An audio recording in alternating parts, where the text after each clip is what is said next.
Assalamualaikum warahmatullahi wabarakatuh. Perkenalkan, nama saya Danang Saputra. Saya dari kelas 12 MIPA 1. Di sini saya akan mempresentasikan tentang sindrom nefrotik kepada orang tua saya.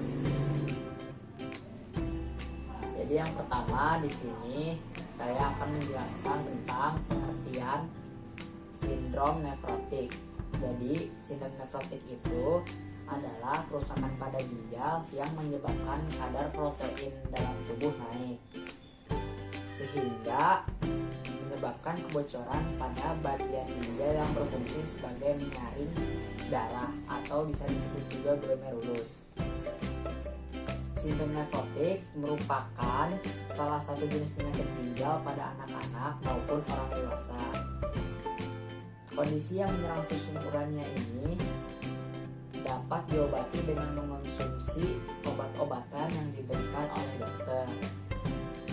Jika sindrom nefrotik terjadi akibat penyakit lain seperti diabetes atau lupus, dokter juga akan mengobati kondisi penyebab sindrom nefrotik tersebut. Di Indonesia terdapat sebanyak 150.000 kasus sindrom nefrotik setiap tahunnya. Penyakit ini berlaku secara tiba-tiba, justru berlanjut secara progresif dan tersering pada anak-anak di antara umur 4-5 tahun. Lalu saya ingin menjelaskan tentang penyebab sindrom nefrotik ini. Sindrom nefrotik ini terjadi akibat kerusakan pada glomerulus, yaitu bagian ginjal yang berfungsi sebagai menyaring darah dan membentuk urin. Akibatnya protein yang seharusnya tetap di dalam darah malah bocor langsung ke urin. Dalam kondisi normal, urin seharusnya tidak mengandung protein. Lalu setelah itu saya akan menjelaskan ciri-cirinya. Ciri-ciri sindrom nefrotik adalah penumpukan cairan dalam tubuh atau edema. Edema itu kayak penumpukan cairan terus membengkak.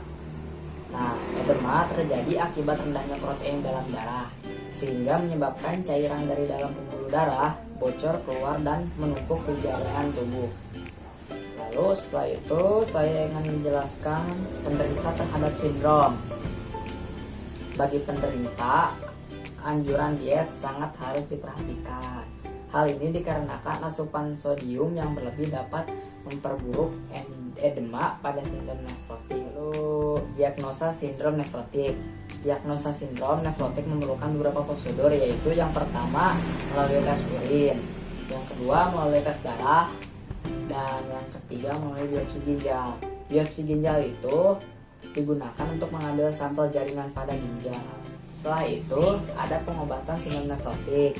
Jadi penanganan sindrom nefrotik oleh dokter ginjal berbeda-beda pada setiap pasiennya, tergantung pada penyebabnya. Dan di sini juga ada beberapa obatnya, antara lain yang pertama obat kortikosteroid, yang kedua obat antihipertensi, yang ketiga obat diuretik, dan yang terakhir obat penisilin. Di sini juga ada cara pencegahan untuk sindrom nefrotik. Sindrom nefrotik sangat sulit untuk dihilangkan atau disembuhkan secara total.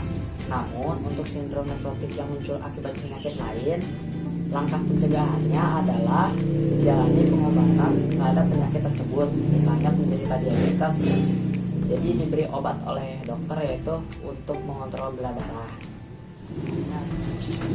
Jadi kesimpulannya, bahwa pengertian dari masing-masing ahli adalah keadaan klinis yang disebabkan oleh peningkatan permeabilitas glomerulus terhadap protein plasma.